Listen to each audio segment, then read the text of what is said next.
teknik kimia satu, teknik kimia satu, teknik kimia satu, teknik kimia. Halo sobat teknik kimia, welcome to Ngoceh, ngobrol mengenai chemical engineering. Hai teman-teman, gimana kabarnya sekarang? Sekarang kita udah ngoceh yang kedua ya, Vin ya. Tentunya sesuai dengan janji kita di podcast sebelumnya, yaitu kita bakal apa, Vin? Kedatangan guest star. Kalau boleh tahu nih, guest star kita kali ini tuh spesial banget gak sih, Vin? Spesial sih menurutku. Kenapa tuh? Soalnya guest star kali ini tuh dari internal. Iya, bener banget. Kalian udah penasaran gak sih guys siapa guest star kita? Penasaran dong. Kalau penasaran, kameramen boleh nih agak geser-geser nih. Ini dia nih, mas-mas guest star kita nih. Mungkin masnya bisa perkenalan diri. Baik, perkenalkan aku Aris. Aku sekarang sebagai mahasiswa semester 6 dan sekarang menjabat sebagai Ketua Himpunan periode 2023-2024. Keren banget, ternyata guest star kita sekarang ini adalah karir. Aduh, kalau boleh tahu nih mas, kan masnya jadi kahir nih. Liburan kayak gini masih ngurusin himpunan gak sih mas? Ya, meskipun sekarang kan perkuliahan masih belum dimulai, Iya. tapi emang yang namanya himpunan pasti ada kegiatan-kegiatan gitu yang sebagai wadah untuk mahasiswa mengembangkan sumber dayanya atau mengembangkan kreativitasnya gitu. Kayak kemarin kita udah selesai melaksanakan pelepasan wisuda, yaitu ada advingan dan juga arak-arakan. Terus juga nantinya ada webinar. Terus selanjutnya juga di bulan Februari awal kita ada Bina Desa yang nantinya dari teman-teman mahasiswa teknik kimia melaksanakan pengabdian masyarakat kepada masyarakat yang lebih luas. Keren banget nih, liburan pasti produktif. Waduh, Beda dari mahasiswa lainnya ya. ya patut dicontoh ya di jalan nih Bola. Di waktu liburan malah produktif. Iya. Mungkin lanjut ke pertanyaan inti ya mas ya. Kan pertanyaan tadi masih perkenalan doang gitu. Aku mulai dari pertanyaan pertama deh. Nah, ini sih, apa alasan masnya ataupun latar belakang dasarnya mas memilih masuk ke teknik kimia? Ya, ini pastinya semua orang mungkin gak beda jauh ya. Apa yang jadi alasanku masuk teknik kimia dan juga teman-teman lainnya pasti melihat teknik kimia itu prospeknya yang sangat luas yuk. Tidak dilihat prospek dari teknik kimia ini emang menjadi suatu hal yang sangat menjanjikan. Di mana kita tuh untuk nantinya bisa di bidang yang istilahnya fleksibel gitu. Entah itu kita bisa ke migas, entah itu kita ke pertambangan, entah itu ke industri makanan. Teknik kimia itu bisa berperan gitu di apapun kondisinya. Makanya itu yang menjadikan alasan saya kenapa teknik kimia itu menjadi prospek yang menjanjikan gitu. Dan akhirnya tertarik untuk masuk ke teknik kimia. Oke, berarti karena prospek kerjanya itu luas ya? Ya. Kalau prospek kerjanya luas, aku penasaran deh waktu SMA kemarin masnya suka mata pelajaran apa? Kenapa bisa kayak relate ke teknik kimia gitu? Ya. Ini mungkin agak salah jalur dikit mungkin ya. Soalnya ya mungkin secara nama kita tuh teknik kimia. Ya mungkin orang-orang berpikirnya kimia yang lebih banyak atau kimia yang lebih mendominasi. Tapi mungkin teman-teman juga merasakan kan ternyata di dalamnya malah ya banyak fisika dan matematikanya juga. Nah, tapi untungnya dari SMA juga aku tuh udah yang suka juga dengan matematika gitu. Meskipun fisikanya agak kurang. Tapi di sana bisa merasakan di teknik kimia itu stand up gitu dengan mata kuliah atau mata pelajaran dulu di SMA dan sekarang menjalani mata kuliah ya cukup relate lah gitu dengan kesukaan dulu. Ya, gitu. Seperti kayak namanya teknik kimia, tapi di dalamnya tuh Banyaknya bukan kimia dan kimia. Tuh, banyaknya hitung-hitung ya mas ya. Karena kita teknik, bukan kimia. Ya, kita kejebak di tekniknya. Yakin banyak mahasiswa yang kayak gitu. Iya, termasuk saya mas. Saya kayak gitu. tapi kalau ngomong-ngomong seperti itu, masnya ngerasa terjebak gak sih? Iya. Iya, kalau terjebak ya enggak sih. Cuma mungkin ya agak apa ya? Ada perasaan yang oh ternyata kimianya nggak ada gitu atau kimianya dikit mungkin. Tapi ya di sana karena emang basicnya juga perhitungan, ya masih agak cukup berkaitan dengan mata pelajaran favorit saya gitu, pas waktu SMA gitu. Keren banget nih Mas ini. Tapi pernah gak sih Mas ngerasain struggle gitu sama materi-materi yang ada di teknik kimia gitu? Iya itu jelas ya, pasti semuanya merasakan kesulitan lah gitu di dalam pembelajaran. Karena ya namanya belajar juga pasti kan kita melewati hal tersebut gitu kan. Tapi ngelihat di sini dengan teman-teman juga yang ya mendukung lah gitu untuk kita berprogres bareng-bareng, ya sesuatu itu bisa terlewatkan gitu dengan bareng-bareng itu. Oke, kalau berdasarkan pengalamannya Mas Kahil, ini seperti terjebak di jalan yang benar ya. Karena prospeknya luas gitu kan. Iya. Banget. Aku boleh tanya apa sih? Kan nih Mas berarti orangnya rajin ya. Mas dulu masuk jalur ini jalur masuk ke teknik ini pakai apa Mas? Penasaran nih. Ya kita penasaran gak sih kan dia mention tentang apa namanya? Suka mata pelajaran gitu-gitu. Pada nanti kan SMA kan ambisius. Iya kan. Ya sebenarnya untuk ambisius enggak juga. Apalagi waktu itu kita kan dari kelas 11 sudah COVID kan. Ya masa-masa COVID di mana pembelajaran itu udah ya ala kadarnya gitu kan. Mana masa awal-awal Zoom juga belum yang begitu bisa diaplikasikan gitu. Masih kurang lah. Cuma tugas-tugas saja dari guru. Tapi ya alhamdulillahnya saya lolos jalur SNMPTN. Tapi udah apa lagi tidak ada lagi. Karena takut asyik. Itu jalur Undangan lagi ya. ya lebih ke jalur hoki mungkin ya.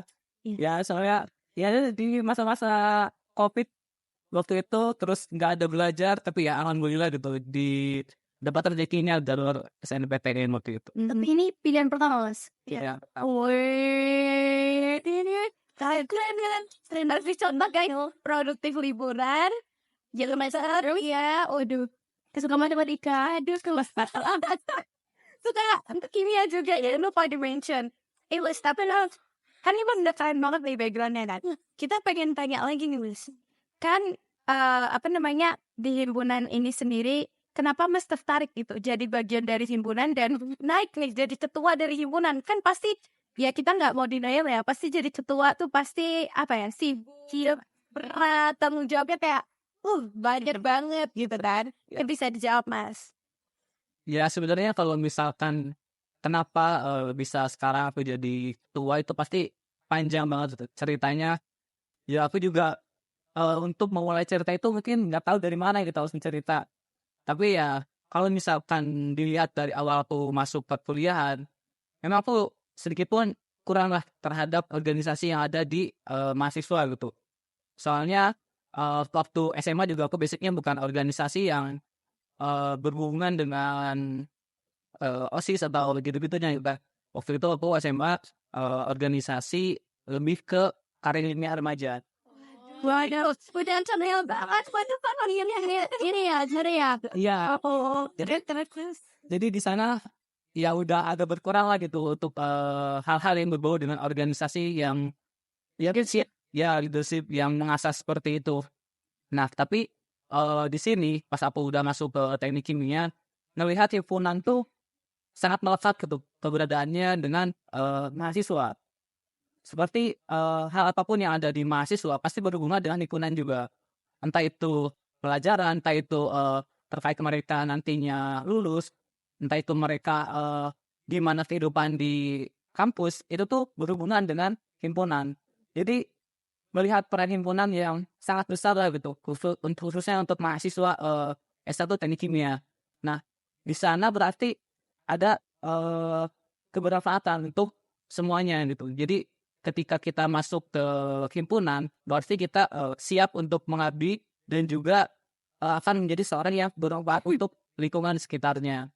Nah, dari sana mulai tertarik untuk masuk himpunan, dan setelah itu setelah merasakan beradanya di himpunan seperti apa, untuk pada satu titik akhirnya aku memutuskan untuk naik menjadi ketua himpunan waktu itu. Ya itu agak cukup panjang gitu untuk detailkan mungkin ya. Berarti selain tertarik sama akademik doang, berarti ya Mas dulu waktu SMA, sekarang pengen mencoba hal yang baru, yaitu explore ke soft skill-nya. Nah ini juga patut ditonton nih teman-teman. Jadi di kuliah ini emang harus berani keluar dari zona nyaman, Ya. kemudian mencoba dan mengeksplor sebesar-besarnya. Termasuk yang dilakuin sama Mas Aris ini, dia mengeksplor dirinya menjadi ketua himpunan. Nah, Keren banget, soalnya aku juga pernah baca quotes ya. 99% kunci sukses itu adalah leadership. Gitu. Oke, aku mau nanya nih Mas. Tadi udah ngomong himpunan-himpunan nih. Aku mau nanya, menurut Masnya itu seberapa penting sih organisasi? Nah, organisasinya itu terutama himpunan ini. Ya.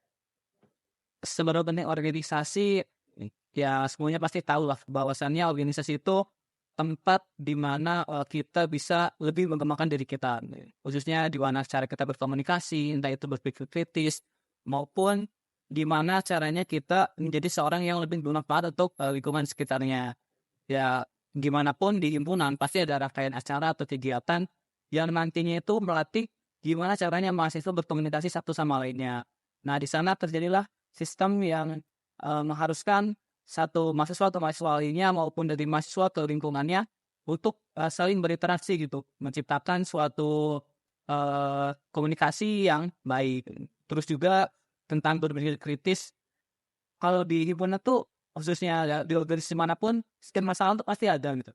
Tapi di sini bukan berarti himpunan menjadi tempat masalah gitu. Tapi memang di sini tempatnya kita memecahkan masalah-masalah itu. Gimana kalian menghadapi masalah itu, gimana kalian mencari jalan keluarnya, itu yang akan menjadi nilai plus ketika kalian masuk organisasi.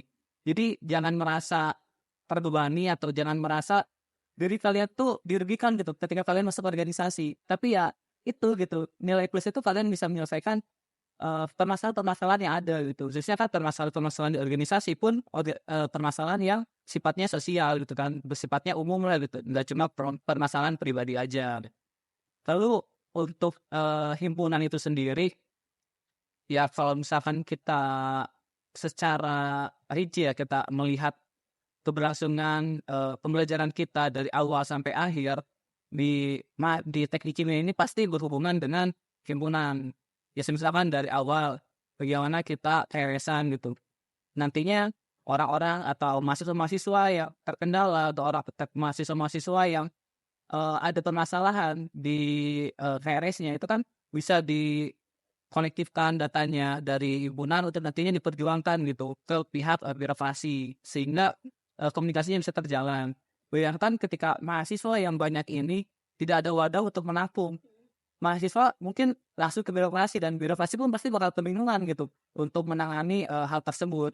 Jadinya adanya himpunan untuk mengumpulkan itu semua, mengkolektifkan itu semua, lalu nantinya kita perjuangkan gitu untuk semuanya bisa mendapatkan keadilan yang sama gitu. Soalnya ya namanya VRS tuh ya keadilan untuk semuanya gitu dan hak untuk semuanya. Lalu juga peran-peran yang nantinya ada di mahasiswa teknik kimia, yaitu dari himpunan juga selalu mengadakan pelatihan-pelatihan yang tentunya untuk menambah soft skill maupun hard skill dari mahasiswa itu sendiri. Ya kita tahu bahwa kita di kelas itu pasti terbatas dengan SKS dan semuanya yang berbau dengan teknik kimia itu sangat luas gitu. Dan nggak mungkin itu bisa diaplikasikan atau bisa dipelajari di kelas saja. Makanya diperlukan wadah khusus untuk nantinya kita mahasiswa tuh bisa belajar bareng-bareng gitu. Entah itu kita mendatangkan narasumber dari luar, entah itu kita menghubungi alumni yang telah bekerja gitu kan untuk nantinya bisa berbagi pengalaman dengan kita. Jadi di sana peran himpunan cukup penting itu untuk keberlangsungan setiap mahasiswa yang ada di dalamnya. Mungkin itu untuk dari himpunan. Oke, buat teman-teman yang belum tahu seberapa penting sih himpunan, itu masih sudah menjelaskan seberapa penting himpunan ini dari poin-poin plus yang dihasilkan dari himpunan tersebut. Dan bisa dikatakan himpunan ini orang yang berperan di balik layar untuk mensukseskan, melancarkan semua urusan mahasiswa teknik kimia. Gitu. selain itu juga himpunan juga sering ngadain ini teman-teman, acara-acara yang istilah kasarnya tuh buat hiburan ya, kayak misalkan kemarin ada food, terus habis itu ada angkringan party gitu. Dengan adanya itu kita bisa bersenang-senang gitu ya. Ya tentunya. Soalnya ya kita juga sebagai mahasiswa nggak mungkin kita terus-terusan dengan hal-hal yang berbau dengan umat gitu. Ya pelajaran itu lagi enak banget ya kita. Makanya ada kalanya kita juga bisa bersenang-senang gitu. Dan ya himpunan itu menciptakan untuk semuanya gitu. Iya, jadi keren banget nih. Keren ya mas? Ya. Nah itu ada anak-anak mahasiswa banget ya. Ya. Ngomong-ngomong sih mas, tadi kan udah ngomongin tentang organisasi ya. Terus apa sih yang mas dapetin? Kayak misalkan tadi kan ngomongin tentang kenapa naik jadi kahim karena pengen ngasah soft skill juga nih mas. Kira-kira ada nggak sih soft skill yang emang udah mas dapat dari ngejabat ini gitu? Tentunya banyak ya permasalahan soft skill yang bisa didapat ketika aku khususnya menjalani tanggung jawab ini sebagai ketua himpunan. Salah satunya yang paling terasa itu public speaking. Ya mungkin public speaking di sini tuh semuanya tahulah gimana tempat organisasi itu untuk mengasah public speaking. Nah tapi yang aku rasakan ketika aku menjadi ketua himpunan, memang itu tuh ada suatu hal yang bikin aku tuh mau gak mau harus berbicara gitu. Nah, contohnya mas? Ya seperti sekarang. Yang menjadi menjadi alasan aku untuk berbicara gitu. Karena aku dulu pas waktu SD, SMP, SMA ya tipe orang yang ya PM lah, nggak mau banyak bicara lah nih. Meskipun kadang aku juga misalkan ada permasalahan itu tahu gitu. Tapi aku lebih cenderung untuk nggak speak up gitu. Soalnya ya udahlah ngapain gitu. Tapi kalau sekarang karena posisiku yang sebagai pusat perhatian jadi ketua, akhirnya aku gak mau harus mengutarakan pendapat itu gitu, memberikan pandanganku gitu. Akhirnya dengan hal tersebut membuat aku juga harus melatih komunikasi aku gitu untuk public speaking lah, entah itu untuk berkomunikasi dengan yang lain. Itu menurutku yang menjadi poin salah satunya itu. Terus juga khususnya ini menjadi ketua itu kan membawahi banyak jajarannya dan banyak orang di dalamnya, banyak ego di dalamnya, banyak juga pandangan-pandangan yang mungkin berbeda di dalamnya gitu. Nah di sini gimana caranya melatih ego itu gitu.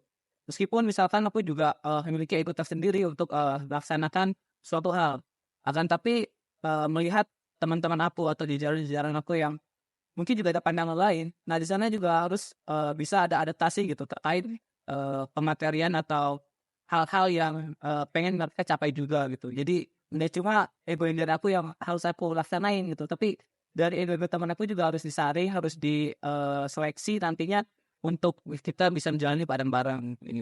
Berarti selain public speaking nih, Mas ya kan karena selain kahim nih teman-teman, jadi setiap ada acara tuh pasti dia berpidato. Dan berikan sambutan. Terus keren banget juga karena kalau urusannya soal ketua himpunan pasti akan berbicara dengan birokrasi, meminta izin ini itu, dan yang pastinya itu melatih bicara secara formal maupun non formal. Terus Mas Kahim ini juga belajar tentang leadership, gimana caranya sih kita nyatuin orang-orang ini biar tetap menjadi satu tujuan yang sama gitu.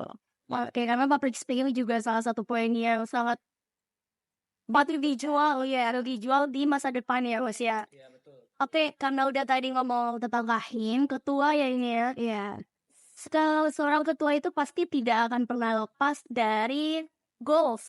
Gitu. Masa iya ada ketua nggak punya goals gitu? Nah, apa penasaran nih goalsnya Mas Aris sebagai kahim untuk kedepannya buat HMTK mungkin apa Mas? Ya. Goals satu ya untuk HMTK ke depannya, tentunya harapanku yang paling besar tuh HMTK bisa menjadi tempat yang nyaman untuk semua mahasiswa di dalamnya. Karena peran HMTK yang begitu besar, ketika HMTK itu tidak menjadi tempat yang nyaman, akan susah untuk dijalankan gitu. Iya. Makanya harapan terbesar bagaimana caranya HMTK itu menjadi rumah ternyaman kalian gitu untuk untuk berkomunikasi, untuk bersosialisasi, dan nantinya bisa melaksanakan semuanya dengan bersama-sama gitu. Jangan sampai ada istilah sakit hati lah atau ada istilah dirugikan lah gitu. Nah, hal-hal yang kayak gitu yang pengen aku kurangin gitu. Jangan sampai ada hal-hal yang seperti itu lagi. Namanya kita organisasi itu nggak ada salahnya gitu. Organisasi itu cuma wadah, cuma tempat. Gimana itu menjadi poin plus atau poin negatif tergantung orang-orang yang ada di dalamnya. Benar, setuju banget sih Mas. Karena itu balik lagi ya, semuanya itu tentang lingkungan. Kalau lingkungan kita positif, hasilnya pasti akan sangat berpengaruh ya. Ya. Dan juga yang paling penting untuk nantinya atau harapan aku ke depannya, himpunan itu bisa lebih banyak berinovasi lagi. Terutama dengan perkembangan zaman yang makin pesat, tentunya kita harus menyesuaikan gitu kita dengan zaman.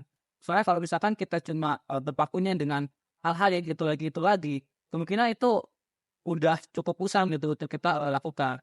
Tapi bukan berarti kita meninggalkan nilai-nilai leluhur atau nilai-nilai fundamental gitu. Fundamental tetap dijalankan, akan tetapi langkah inovasi juga diperlukan. Supaya tetap maju terus ya. Betul. Oke, buat teman-teman semoga goalsnya dari Mas Kahim kita yang sangat bagus, keren banget, sangat bermanfaat bagi sesama mahasiswa. Semoga terwujud ya. Amin. Ini Mas ngomong tentang jadi ketua lagi nih jadi kahim. Sebenarnya gimana sih Mas jadi kahim itu caranya gitu? Cara jadi kayak Iya, caranya itu. Mungkin ada yang orang-orang nonton ini penasaran gitu. Ih, keren banget Masnya. Aku juga pengen gitu. Tips and trick lah. Gitu. mungkin kalian juga Oh iya, kalau kalian boleh ya. sebenarnya kalau misalkan cara menjadi kahim mungkin caranya berbeda-beda ya. Dari aku mungkin dari Captain yang terdahulu itu pasti beda-beda gitu, dan itu pasti pengisian dengan lingkungannya gitu. Tapi yang bisa aku share dengan teman-teman mungkin gimana caranya aku akhirnya sampai menjadi kahim. Yang pertama tentunya kita harus ada keberanian dulu gitu. Keberanian untuk melangkah. Soalnya kalau misalkan kita mempunyai visi atau kita mempunyai tujuan yang bagus, tapi kita nggak berani untuk melangkah, ya percuma gitu. Hal tersebut nggak akan bisa terrealisasikan. Tadi itu yang paling penting yang pertama tuh berani dulu untuk melangkah. Terus yang kedua juga gimana kita berkomitmen atas pilihan kita. Jadi menjadi ketua himpunan itu pasti emang banyak resikonya gitu. Entah itu dari internal diri pribadi, entah itu tanggungan untuk lingkungan di sekitarnya, pasti banyak. Tapi ketika kita udah berkomitmen untuk kita menjalankan hal tersebut, nantinya hal tersebut bisa kita jalankan dengan rasa senang hati gitu. Gak ada istilah ya mungkin sakit hati atau istilah kayak terpaksa. Makanya komitmen itu yang harus dijaga gitu dari awal sampai akhir. Dan yang terakhir tentunya tanggung jawab. Apapun yang kita lakukan, apapun yang kita berikan, kita tuh harus ada tanggung jawabnya gitu. Soalnya yang menjadi ketua itu menanggung jawab semuanya gitu. Sistem yang kita bentuk, arahan yang kita arahkan, tentunya itu akan menjadi suatu tanggung jawab untuk kita gitu. Jangan sampai kita misalkan membuat acara, akan tapi nanti di suatu permasalahan di acara itu kita lepas tangan gitu. Nah itu menurutku agak kurang gitu kan. Pasti tentunya kita udah membuat acara itu, kita udah membuat kebijakan itu, ya kita harus berani bertanggung jawab atas hal-hal tersebut.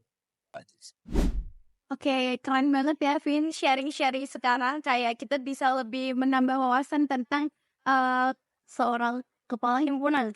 Soal itu juga kita bisa lebih mengerti sebenarnya kita organisasi sibuk-sibuk kayak gini tuh penting gak sih? Lihat Mas Aris ini terpakai guys. Dia yang dulunya seorang yang pendiam, sekarang menjadi seseorang yang bisa mengutarakan pendapatnya, lebih berani mengobrol dengan orang, lebih bisa bicara dengan birokrasi. Pastinya keren banget. Selain itu bisa apa Vin? Leadershipnya sudah terasa dan sampai saat ini ya yang sudah berjalan periodenya gitu. Ya, mungkin cukup sekian dari sharing-sharing dari gestar kita yang pertama. Ini masih internal nih teman-teman. Jadi jangan lupa buat tetap follow kita di Ngoce karena pastinya kita bakalan datengin Gestar-gestar yang lebih menarik lagi. iya gitu. Jangan lupa ditunggu. Mas mungkin bisa sebelum postingan nih, Mas dia bisa mimpin jargon dulu gak sih? Mungkin ya bisa kok sebelum jargon ya dari orang terakhir. Iya. Bebas sih Mas. Closing statement dari aku pribadi ya untuk teman-teman yang ada di himpunan mahasiswa teknik kimia khususnya. Himpunan itu tempat yang nantinya sampai kapanpun pasti kalian memerlukan hal itu gitu. Entah itu dari awal kita masuk sampai kita lulus, bahkan kita setelah menjadi alumni, kita tuh pasti bakal balik lagi ke himpunan gitu. Dari itu tolong dari teman-teman mahasiswa semuanya untuk bisa merawat himpunan bersama-sama. Soalnya ketika teman-teman mahasiswa cuma melimpahkan himpunan itu cuma ke pengurus-pengurus saja, ya tentunya akan susah betul untuk kita menjalankan semuanya. Jadi harapannya semuanya bisa berperan aktif untuk menjalankan himpunan ini bersama-sama. Semoga untuk kedepannya himpunan bisa menjadi himpunan yang lebih baik lagi dan himpunan yang bisa mensejahterakan semua mahasiswa dan tentunya bisa bermanfaat untuk semuanya. Oke, terima kasih Mas Haris. Ya mungkin sekarang udah waktunya kita penutupan ya teman-teman. Mungkin bisa Mas Aris nih kita berbicara soal Oke. Teknik kimia. satu teknik kimia. Terima kasih ya Mas atas sarannya. Ya sama.